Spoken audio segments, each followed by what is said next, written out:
All right, on to a major economic story at the heart of global trade. The U.S. recording a nearly $900 billion trade deficit last year. This coming despite sweeping tariffs on imports. We, of course, have been tracking the global supply chain so closely in recent months. Obviously, the numbers are raising questions about whether current trade policies are having their intended effect. Dan Varroney is here. He's an economic strategist and the CEO of Potomac Core. You know, if tariffs were having the intended effect, Dan, would the country have seen a trade surplus this past year? Good to be with you again, Austin. So the answer is exports were up 6%, imports were up 5%. So we are seeing a minimal improvement. So when we look at strategy, everybody thinks that strategy happens in a day, a week, or a minute. And the answer is the strategy is happening in the following ways. The tariffs have been utilized as negotiating leverage. That leverage has gotten access for automotive vehicles and for parts in Latin America, in Southeast Asia, and Vietnam, and even in Japan. So that's one example of it. And over time, as we move forward through this year, next year, and the year after, we'll see continued export growth. In addition to that, there are companies, foreign-owned companies, that are increasing their manufacturing footprint here in the United States, whether it be automotive, whether it be technology, whether it be pharmaceutical, and they are going to be making product here and exporting it from the United States. My sense is, on the basis of the strategy by the Trump administration and what I'm seeing over this year, looking ahead to this year and next year, that I expect those export numbers to continue to improve. Does it feel like we're a long way off from having a trade surplus? So I think that from my perspective, when I look at some of the initial wins that I just talked about, and then the other part of it is that the imbalance with China is down 32%. So let's please chalk that up as a big win. Do I think we've got a long way to go? The journey of 1,000 miles, as they say, begins with the first step.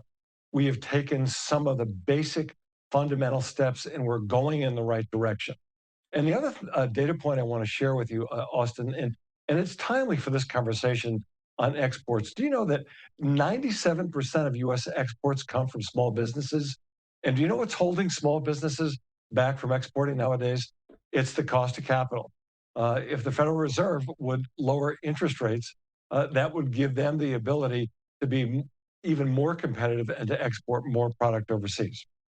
So let's talk about $900 billion deficit. Some people might be looking, and I know a lot of people watch these segments and they hear these big numbers. Let's put this into context for people and make $900 billion make sense to them. In the scheme of things and in the scheme of past trade deficits and past reports you've seen, how big a number is a $900 billion trade deficit? Make no mistake about it, it's a big number. Do I think it's as big as it could have been? Actually, it could have been a lot bigger. I think had the president and the administration not been as aggressive as they have been with negotiations, I think this number would have been far worse. So from my perspective, I see the export situation as a glass that's half full and not half empty. And I think for everyone watching tonight, let's look at the progress that we've made. The glass is half full. It is not half empty when it comes to exports. Does it seem that imports are remaining strong despite the tariffs? So when you look at over the past year, the increase in exports came in on the technology side, but there's a business rationale for that. There were substantial investments throughout the prior year in AI and technology, and a lot of those chips and products could only be purchased overseas. Now that we're sourcing more of those products here in the United States, I don't see that as a long-term problem. When we talk about, and by the way, a live look at the White House, it's just past 8 o'clock there in the nation's capital. When we talk about an overall trade deficit, how should viewers understand the relationship between tariff revenue and the overall trade deficit? So I think that while the president and Treasury Secretary Bessent are always energized talking about the amount of money that have been collected by tariffs, I am far more energized by exports, and here's why. Because the more dollars that are exported, right, the more products that are exported, the more dollars that are attached to that, the more American workers are at work. So that's the number that I focus on. I always look at the export numbers. Why I'm energized by all of these companies opening plants and building more equipment and hiring more workers here is I see more exports.